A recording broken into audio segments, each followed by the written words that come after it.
Good afternoon, magandang hapon po to Miss Annie and Attorney Dot of UNTV. And first of all, thank you very much po UNTV for welcoming us here.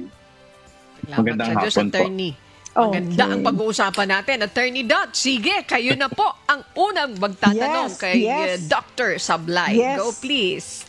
Thank you po. Okay. Dr. Sablay, opo, thank you Miss Annie. Dr. Sablay, in simplest explanation, what is the definition of diabetes? At ano po ang ibig sabihin ng mga terms na insulin, blood glucose, ayan. Lagi po namin naririnig pero hindi po namin talagang alam. Paki-explain lang po. Thank you po, Dr. Sablay. Ayan, maraming salamat po sa tanong na ito. No? Actually, maganda po yung tanong kasi ang diabetes po ay isang pamilya ng mga sakit. No? Essentially, ito po ay chronic na disease. Ibig sabihin, pangmatagalan po ito. And of course, it's a disease involving, our blood glucose o yung tinatawag na kasalukuyang level ng sugar or ng glucose sa ating dugo. And usually po, tumataas po ito right after meals, right after eating. May normal po talagang expected na pagtaas. Yung insulin naman po ay isang hormone na ginagawa sa ating pancreas or lapay. No? Siya nagsisilbing susi kung para magamit natin ang glucose sa ating katawan. No? So ang diabetes mellitus actually po, it's a very complex disease and nowadays it's expected that 4.3 million Filipinos are diagnosed with diabetes. And it's the fourth leading cause po of death here in the Philippines as of 2023. No? So diabetes mellitus po yung full name ng sakit na ito. It's actually from the Greek word diabetes meaning siphon or padadaanin natin. And mellitus is from the Latin word meaning sweet or matamis. So just a quick history of the disease name. No? So yun po ang tinatawag na diabetes mellitus. Ayan po. Okay. Nako, Miss Annie, parang ito lagi kong naririnig na ang dami-dami kong mga kakilala, kaibigan na merong diabetes. Anyway, I will give the screen now to you, Miss Annie, for your question. Pero babalikan ko mamaya si Dr. Sablay. Go ahead, Miss Annie. Thank you very much, Attorney Dot. Okay, Dr. Lorenzo Sablay, puntahan natin yung iba't ibang uri ng diabetes. Makinig po kayo. Baka ito na ang sakit ninyo. Mayroon po tayong mapupulot dito na mga karagdagang impormasyon mula dito sa ating panauhin. Again, Dr. Lorenzo, ano nga ba yung iba't ibang uri ng diabetes po? Ayan, thank you po sa question ulit, Miss Annie. So, gaya ng sinabi ko kanina, ang diabetes ay isang pamilya ng mga sakit at ito ay may iba't ibang uri. No? So, the most common types of diabetes, yung type 1 diabetes or yung autoimmune diabetes na usually nakikita po natin sa mga mas batang population. Pero meron na rin po ngayong tinatawag na latent autoimmune diabetes kung saan sa mas medyo matanda-tandang population po nakikita natin siya. Usually ito po ay nakikita na mayroong insulin, absence of insulin sa katawan ng mga taong may type 1 diabetes dahil ito po ay autoimmune disease. Ibig sabihin meron pong sumisira doon sa mga cells na nagpo-produce ng insulin sa ating pong lapay. Yun naman pong type 2 diabetes, ito po yung mas common type ng diabetes na kung saan ito po ay lifestyle related or much of the cause of this disease ay dahil po sa mga poor choices sa ating diet, no? Dahil hindi po tayo masyadong nag-exercise or maaari pong meron tayong family history ng sakit na ito. So ang type 2 diabetes ay nakikita rin usually sa mga medyo mabibigat po ang timbang, gaya ng mga overweight at obese. At ito po ay nakakarakterize ng either kulang ang insulin na po-produce or hindi na po masyadong nagresponde sa insulin ang ating mga cells sa katawan. Meron din po tayong tinatawag na gestational diabetes mellitus kung saan ito po ay ang diabetes sa mga buntis o nadadalang tao po. Ito po ay nawawala rin po after ng pregnancy. So yun pong tatlo ang main types ng diabetes. Ayan, back to you po, Ms. Annie. Thank you very much, Dr. Lorenzo Sablay. Attorney Dot, type 1, type 2, at saka diabetes dun sa mga buntis. Naku po. Yung po palang type 2, attorney, kahit sa bata, batang edad ba ito kung nakuha ko? And then yung type 2, baka mamaya mayroon tayong mga Genetics ba ito? Kung nakuha ko? At saka dun sa mga buntis, bakit nagkakaroon ng mga diabetes yung mga nagbubuntis? Sige, Attorney Dot, kayo naman po magtatanong. Ha? Yes. Okay. Go ahead. Miss Thank Annie, you po. sobrang kailangang matutunan natin ito dahil nga, as I mentioned earlier, parang ang dami-daming Pilipino na merong diabetes. So, Dr. Sablay, let's focus on type 2 diabetes. Ano po ba ang mga symptoms po ng type 2 diabetes? How would you know if you have type 2 diabetes? And maaari po ba na meron ka ng type 2 diabetes na hindi mo nare-realize or hindi mo nalalaman? Ayan. Thank you po, Doc. Ayan, napakagandang tanong po, no? Especially dahil marami tayong nakikita sa ating clinic na nagkokonsulta dahil nga gusto nila magpa-check ng blood sugar or dahil feeling nila ay meron silang risk factors. So yung mga sintomas po ng diabetes, usually po, kapag nagkakaroon na po ng sintomas, mataas na po ang blood sugar. And ito po yung mga sumusunod na sintomas ng diabetes. For example, lagi po silang nauuhaw o nanunuyo ang bibig. Pwede pong palagi ang naiihi at umiihi. Pwede din po yung nakakaramdam sila ng matindi at palagi ang gutom. At nakakaramdam po sila ng pagkapagod most times of the day. Pwede rin pong may pagbabago o panglalabo sa kanilang paningin o vision, or yung pamamanhid at panghihimay po ng mga kamay at paa.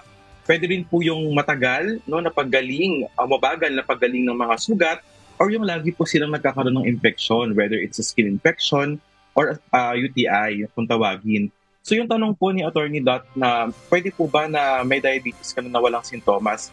Actually po, pwede po yun kasi ang isa pong criteria sa diagnosis ng diabetes ay meron po tayong abnormal fasting blood sugar. Ibig sabihin, mataas po ang sugar sa ating dugo pag na-detect po ng test after some hours of fasting. And usually, this is recommended in general sa populations po ng walang risk factors at the age of 35.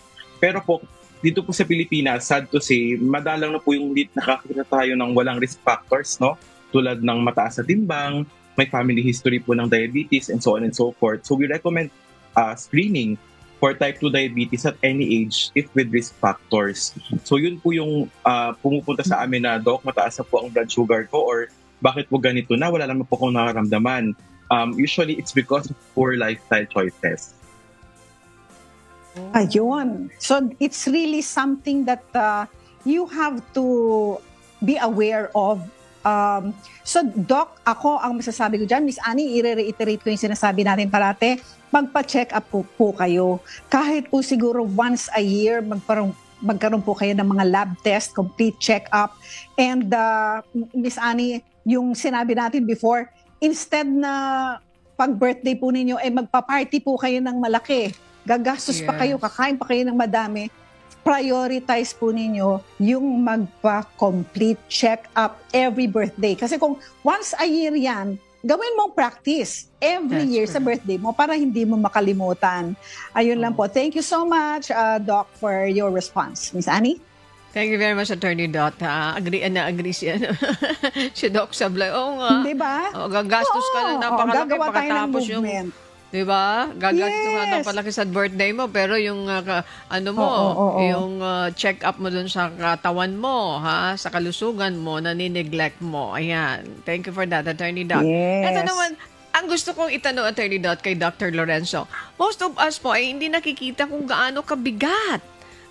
Kabigat sa bulsa, talagang mahirap ito na magkaroon ng diabetes. Pwede nyo po ba ma-reiterate how worst kung may diabetes po ang isang tao po, Doc Lorenzo? Thank you. Maraming salamat po sa tanong na. Actually, we have what we call the disease burden of diabetes, meaning nahihirapan na ang katawan ng isang may diabetes, nahihirapan pa ang bulsa at nahihirapan ang pamilya, ang komunidad, pati po ang ating health system at government. Ibig sabihin, napakamahal po magkaroon ng sakit na diabetes. And especially if hindi po naalagaan ng sarili at nagkakaroon ng diabetes complications, maaaring magkaroon ng maraming gamutan, maraming mga complications na pwede namang ma-prevent. And of course, yung ating kinakatakot na pwede po nila itong ikamatay, leading to losses, financial losses po sa pamilya.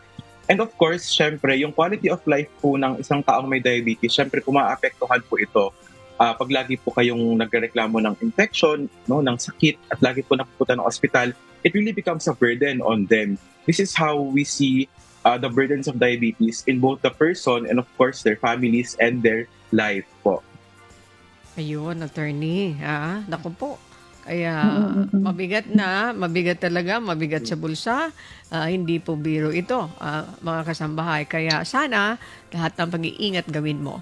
As we move on, marami pa tayong mga tanong na nakahanda dito at balik ko muli kay Attorney Dot. Attorney, thank you po. Yes. Thank you, Miss Annie. Dr. Lorenzo, there was a time when maybe a few weeks ago, I had a checkup in a hospital that is nearby, dito po sa Commonwealth. And there was this girl, she was around 25, who approached me. Apparently, nakilala niya ako, nag-introduce siya. And sabi ko sa kanya, what are you doing here? Sabi niya, meron daw siyang diabetes. What? Sabi ko, at 25, you already have diabetes. So, Dr. Lorenzo, parang pababa na po ng pababa. Ang nagkakaroon ngayon ng diabetes, yung age, no?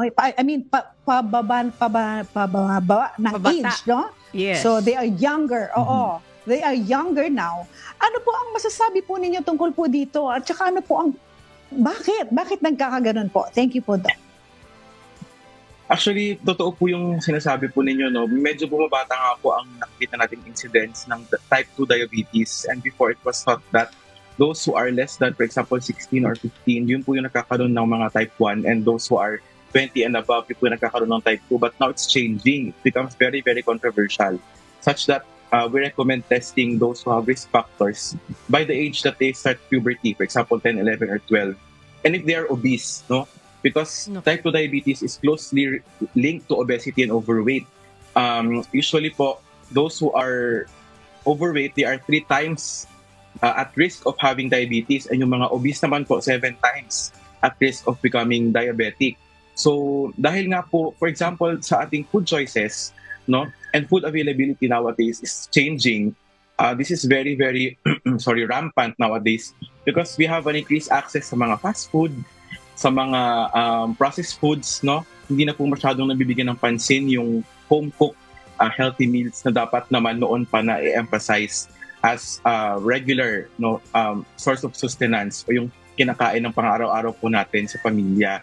So dahil po nagkakaroon tayo ng increased dependence sa mga fast food or mga processed meals, nagkakaroon din po ng changes sa katawan, especially po doon sa mga patients na mga bata.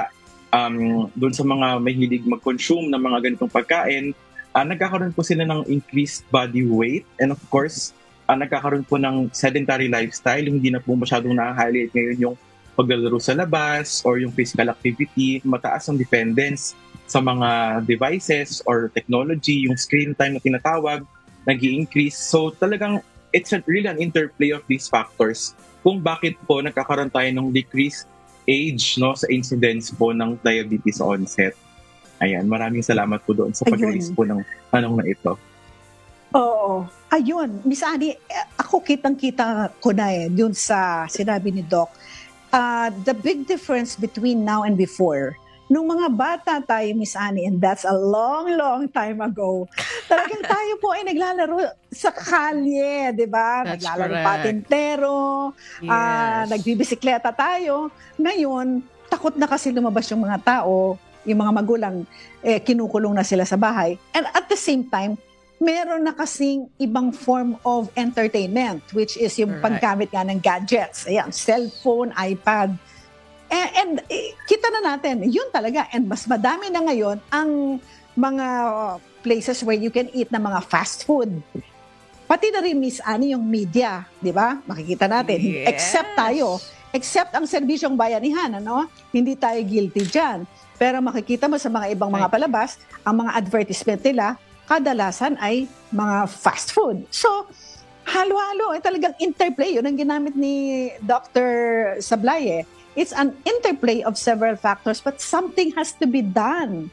Diba, Miss Annie? What do you think? Yes, tama po yun, Doc. Ay, Attorney Dot, tama po yun, ha?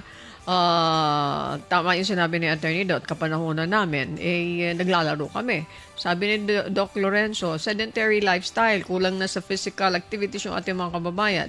So yan, sa mga pwedeng maging sanhi. Sa panahon namin, nakaka-exercise kami dahil dun sa paglalaro namin. Ngayon naman, Attorney, maitanong ko kay Doc Lorenzo, pwede ba niyang ma-emphasize, ma-reiterate again, paano ang pag-iwas? Paano maaaring maiwasan at ma-manage? Let's say, for example, itong type 2 diabetes. Sa pamamagitan ng maayos ba na pagkakaroon ng lifestyle, matutuldukan natin ito? Dr. Lorenzo Sablay, go ahead please. Thank you po. Thank you po, Miss Annie. So just to reiterate, aside from being a disease, diabetes mellitus type 2 now becomes an epidemic. It becomes a public health concern. Therefore, marami po tayong emphasis dapat on prevention and more than the management. And one way to really prevent the onset or progression of diabetes type 2 is really in terms of intensive lifestyle change, yung lifestyle intervention, na kung saan we focus on really weight loss or weight reduction, weight loss management as the cornerstone in the prevention and management of diabetes mellitus, aside from yung paggamit po ng gamot, So, because of this, it addresses po both the disease, of diabetes, as well as the long-term progression, ng sakit po na ito. And when we stick to lifestyle interventions, it's also cost-effective in terms of preventing diabetes. Dahil pwede naman po tayong mag-exercise kahit saan, as long as we have the time and commitment. It's also good to stick to home-cooked meals. It's also more economic, aside from bibili, if we have the time to do it. And of course, alam natin kung ano yung nilalagay natin sa pagkain. And sino ba naman po ang may gusto na maggamutan ng matagal? It's very, very costly. Mas maganda po talaga na mag-modify ng kaya nating ma-modify, which is yung lifestyle natin, para magkaroon tayo ng magandang outcomes in terms of diabetes prevention po. Okay, thank you very much. Sa reminder na yan, how to manage type 2 diabetes. Attorney Dot, balik ko muli sa inyo si Dr. Lorenzo Sablay. Thank you po. Yes, Miss Annie. Oo, napakaganda ng mga sinabi ni Dr. Lorenzo, and I will really share this segment to my friends, Pero siguro, Miss Annie, coming from a teacher, coming from a teacher's point of view, I think the Department of Education also has to do something in order to educate our children. Minsan kasi mga parents, hindi na nila naiisip yan. Dapat yung mga bata siguro sa curriculum, aralin nila yan, isama nila sa curriculum para yung mga bata na magsasabi sa mga parents nila. Because tama yung sinabi ni Dr. Sablay, yung diabetes ngayon, one of the top causes of deaths. Miss Annie, masyado tayong nagfo-focus minsan dun sa mga nakakahawa na mga diseases. Eto, hindi ito nakakahawa. It's because of the lifestyle na pino-point out ni Dr. Lorenzo. So, Dr. Lorenzo po, once and for all, once na meron pong diabetes, ang isang tao, maaari po ba na makabalik po sa normal sugar level? O kapag meron kang diabetes, forever ka ng may diabetes? Ayan, napakagandang tanong. That's correct. Actually po, magandang tanong yan. Kasi yung iba, pag nakalimutan sila, may diabetes na ako, parang naludo muna sila. Pero in reality po, yung sinasabi nating insulin resistance at impaired fasting glucose na siyang nakakarakterize ng diabetes, it's actually changing. It's very dynamic. And may tinatawag tayong diabetes remission and reversal of insulin resistance. Ito po yung nagkakaroon ng less dependence dun po sa mga gamot. And of course, less risk for progression into the different complications of diabetes. And mas maganda po yung outcomes ng patients with diabetes kapag na-reach nila yung diabetes remission and reversal of insulin resistance. Kasi po, there's a study that shows na once we reach decrease in our weight of just 5%, it will show a decreased risk of up to 60% in type 2 diabetes, in just a decreased weight loss of 5%. So 5%, for example, of how many kilos is just 1 month of exercise and diet. So it's very, very attainable. And siguro ang message po natin dito is diabetes is not a death sentence. Hindi po siya katapusan. Kumbaga, ito po ay isang wake-up call na baguhin ang ating lifestyle. Ayan po. Yes. Okay, Doc, bago ko po ibigay kay Ma'am Annie, siguro po sabihin din niyo po yung mga reminders tungkol po dun sa soft drinks. Naku, ang dami kong nakikita ngayon, Miss Annie. Minsan mga kasabay ko pang kumain, mga kabataan, no? Aba, kung makapag soft drinks, tapos na yung isang soft drink, one bottle, order na naman na isa. And when I ask them, they tell me that it's a daily practice for them to be drinking soft drinks. So, Doc, siguro po, ano po mga dapat iwasan? Ayan. Sabihin po ninyo ulit. Ayan po. Maraming salamat po sa question po again, no?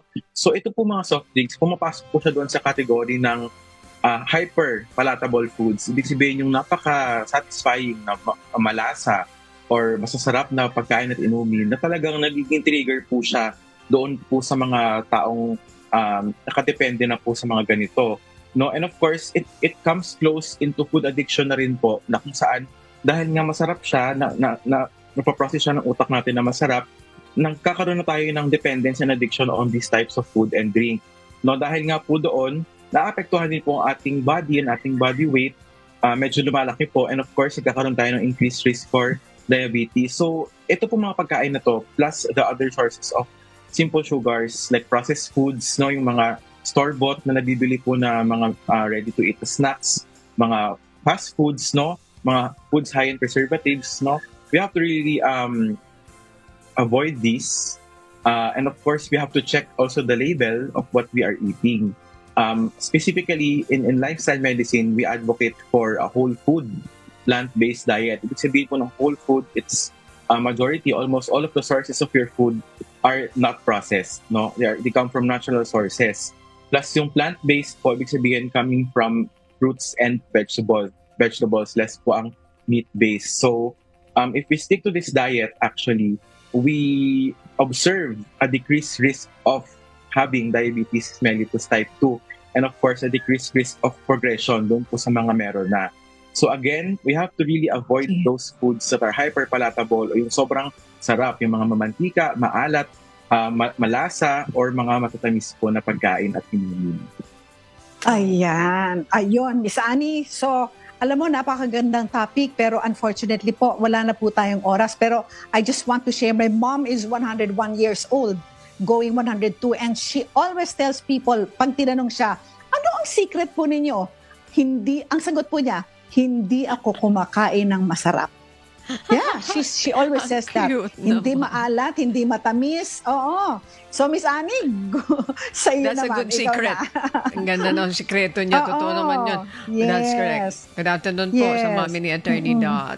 Okay, this is my final question na kay Doc Lorenzo. Teka muna, isingit ko lang. 92 ang glucose ko sa test ng glucometer. What is that? Okay lang ba yung sugar ko? Very quickly, Doc. 92? Actually, it depends on whether you're checking before or after meals. But we advise our patients to really coordinate with their doctors to really know when their blood sugar is high. And of course, if the patient is diabetic, sasabihan talaga namin sila to really check it regularly. And of course, update us, no, sa ating mga patients po. Okay. May sumingit, ano. Dr. Lorenzo, sa mga nais po magpukonsulta sa inyo, paano po kayo ma-contact nila? Baka po ninyo pakibanggit, baka may interesado po ng mga kababayan natin. I'm sure na makausap kayo, makapagpa-check up sa inyo. Please go ahead po. Thank you. Ayan, thank you very much po. So, doon po sa mga gusto magpakonsulta, I am affiliated with the Top Health Medical Clinic in SM City, San Lazaro, Manila, every Thursday po. And of course, with the Medicare Clinic, Lipa City, every Wednesday and Saturday. The Medical City Clinic, SM Lipa, every Saturday, Sunday, and Monday. And of course, Mega Lab Clinic Lipa every Friday. And Polyclinic Lipa City by appointment. But for those who would like to have consults, online consults, you can message our Facebook page po in Polyclinic or Red Supply in Facebook po. Ayan, thank you very much again, UNTV, for the opportunity to educate our kababayans po. Okay, ang napakahusay na doktor. Again, maraming salamat po kay Dr. Lorenzo Sablay. Siya po ay primary care physician and lifestyle medicine specialist